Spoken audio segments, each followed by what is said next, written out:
todos los legisladores, las legisladoras, las personas presentes en el Pleno y los medios de comunicación que siguen este debate. Me parece que, a pesar de ser un proyecto de resolución planteado en sesiones anteriores, sigue teniendo vigencia y, de hecho, su vigencia ha aumentado en términos de importancia. Porque me parece a mí, legisladores, que estamos frente a 4 problemas. Un problema de concepto, un problema de la disminución de los beneficiarios, un problema de un ofrecimiento de campaña que no sabemos en qué medida se está cumpliendo y un problema de institucionalidad. Y quisiera de manera breve referirme a cada uno de ellos, insisto, de manera muy puntual. Primero, respecto al tema del concepto. Yo siento algún nivel de confusión en el concepto y creo que sería bueno que esta discusión se amplíe para que en la política pública, porque es un buen tema de debate la política pública, vayamos incluso hacia un perfeccionamiento del concepto. ¿Qué es lo que ha venido pasando a nivel latinoamericano, fundamentalmente a nivel de los países africanos también, con estos programas que se llaman programas de transferencias condicionadas?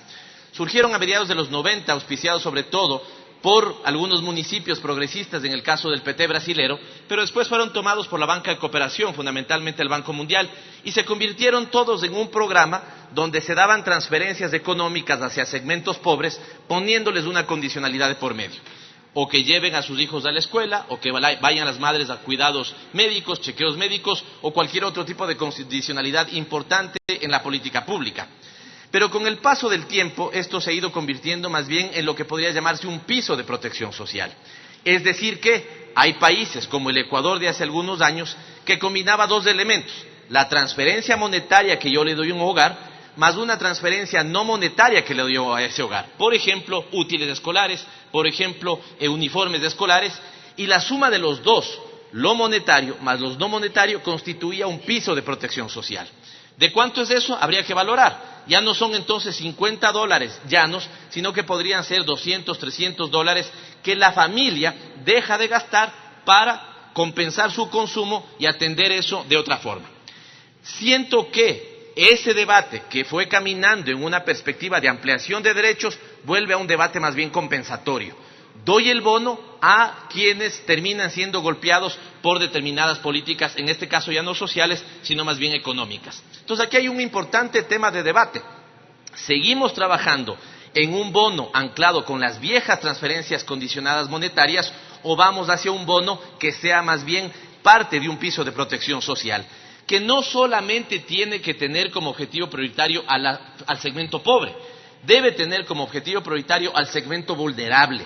Nuevamente, en términos de concepto, si dividiríamos a la población en 3 para estos propósitos, tendríamos una población pobre que recibe el bono, una población vulnerable que no necesariamente recibe el bono y una población, digamos, no pobre que es la que efectivamente ya no lo recibe. No solamente la población pobre es importante por lo que recibe, la población vulnerable es aún más importante porque cuando tenemos momentos como los actuales, donde vienen cayendo los indicadores de empleo, entonces ese segmento vulnerable vuelve a caer en pobreza. Y por lo tanto la política pública debería provocar que ese segmento no se vea afectado. No solamente que la pobreza no sea más extrema, sino que el segmento vulnerable no caiga en pobreza, y ahí tenemos un importante elemento de debate que, insisto, siento que se vuelve a perder. Volvimos a tener, el mejor ejemplo de esto sería el desayuno escolar. La Constitución ya superó un concepto desde mi punto de vista caduco, que es el concepto de la focalización. Pero hoy, cuando desde el desayuno escolar nos dicen que volveríamos o que deberíamos volver a focalizar, estamos haciendo un retroceso en política de derechos. No solamente a todos los ciudadanos, porque es su derecho tener esa compensación, sino solamente, entre comillas, a los que más necesitan. Este es un primer elemento, presidente, legisladores. El segundo que está en discusión me parece muy importante también. Cabe la disminución de beneficiarios cuando el último dato que tenemos de junio del 2018 es que la pobreza aumentó a nivel nacional a 24,5% y la extrema pobreza, que llegó a estar en niveles del 6,8%, volvió a subir al 9%. Aquí la matemática y la relación es simple. Si sube la pobreza, el bono debe subir, los beneficiarios deben subir, porque el bono está compensando pobreza. Por lo tanto, es indeseable que si sube la pobreza, bajen los beneficiarios. Lo que sí era un debate importante es que cuando bajaban los números o la cantidad de pobres en el país, haya programas de graduación para que las familias dejen de recibir el bono, como efectivamente en años anteriores se lo planteó. Pero ¿por qué entonces este debate es pertinente? Porque subiendo los indicadores de pobreza y de extrema pobreza es absolutamente inconsistente que caigan los beneficiarios del bono, como así se muestra. El tercero, que es de mucha preocupación, es saber si se cumple o no se cumple lo que fue ofrecido en campaña. El entonces candidato, hoy presidente de la República, señaló en campaña que debíamos caminar, y esto es correcto, hacia un bono variable.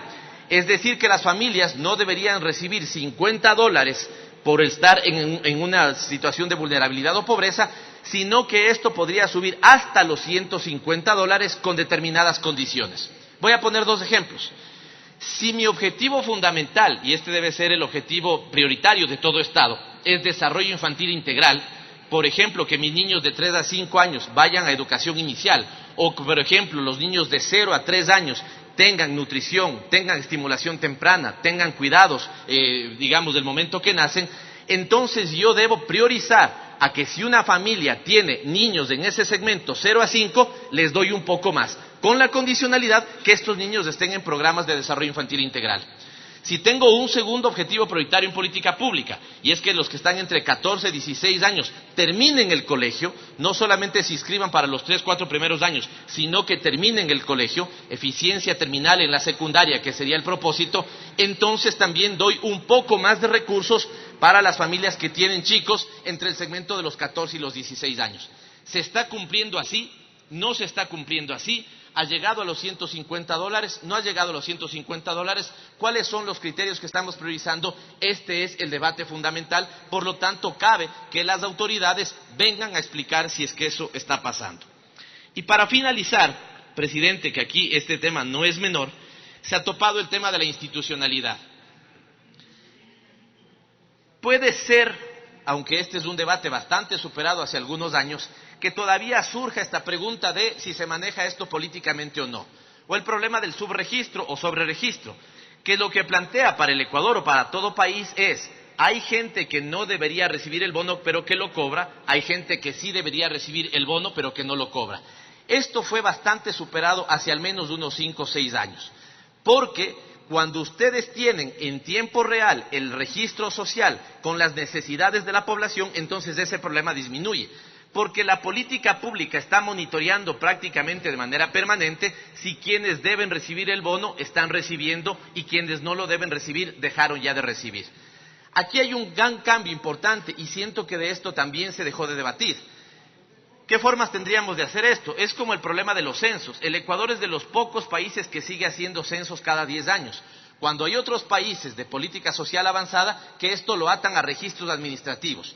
El momento que nace un niño tiene que ser reportado en el municipio inmediatamente lo sube a la base de datos nacional y por lo tanto yo ya no necesito hacer censos nacionales. Lo mismo debería pasar con los registros sociales, los registros administrativos, para que no tengamos que gastar cerca de $20 millones cada 3, cada 4 años en registro social, sino que pueda yo permanentemente monitorear si aumentó mi número de pobreza, por lo tanto suben los beneficiarios del bono, o disminuyó mi número de pobreza y por lo tanto bajan. Es un primer problema de institucionalidad. Se ha dejado de hablar de registros administrativos y entonces viene el problema del registro social. ¿Cuándo fue el registro social? Se ha hecho actualización de ese registro social. Es el registro social el que impide la manipulación política para que entren o salgan beneficiarios en términos políticos. Que insisto, en el país esta discusión está bastante superada hace algunos años. Pero efectivamente, más allá de que haya o no un interés político, muchas veces puede pasar que alguien que ya no necesita sigue cobrando y alguien que necesita no cobra el bono. ¿Cuál es el mecanismo? Registro social. ¿Está siendo monitoreado? ¿Está siendo actualizado? No lo sabemos. La discusión sobre los registros administrativos básicamente ha sido puesta de lado. Y 2 elementos finales para terminar, presidente. Están planteando la incorporación y que vaya a la comisión Semplades. ¿Qué Semplades? Desapareció Semplades. Eliminaron Semplades.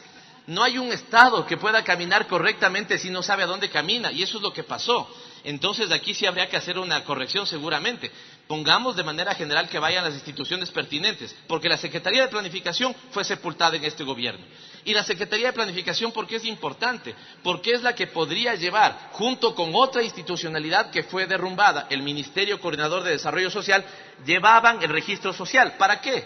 para que usted le quite al ministerio la posibilidad de que sea el ministerio el que de manera clientelar defina quién da o no da, sino que haya otra entidad, sea el Ministerio Coordinador o sea la Secretaría de Planificación, la que determine quiénes cobran, con lo cual usted separa el interés o tal vez en algún momento el beneficio de atender esto clientelarmente con quién puede llevar técnicamente los datos. Y finalmente, presidente, el tema de Plan Toda una Vida, la Secretaría de Plan Toda una Vida, que sí creo que debería comparecer. Por lo tanto, para cerrar, estamos de acuerdo con la resolución, es pertinente, no solamente hay un problema de que bajaron los beneficiarios cuando ha subido la pobreza y esto no puede ser, sino que es un debate de concepto, es un debate de institucionalidad y es un debate de saber si se está cumpliendo o no lo que se ofreció en campaña, presidente. Muchas gracias. Gracias, señor.